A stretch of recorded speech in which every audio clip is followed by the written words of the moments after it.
what's real. Nothing more real than this. God's creation.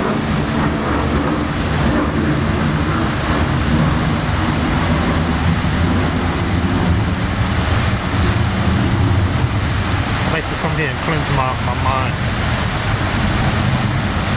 Eliminate clutter. When I start getting the desire to buy stuff and need things that I don't really need but want, spending money I don't need to spend, I like to come here. I remember the simplicity of life. You see how beautiful this is. This is what it's all about. It's not about possessions and how much you own or what you have. It's about this, the need to love God's creation, nature.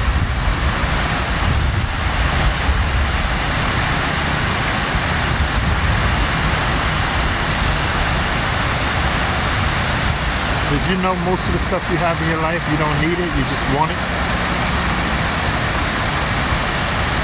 Most of the confusion in our life we create ourselves, and then we complain about it. But this, you can't complain about this.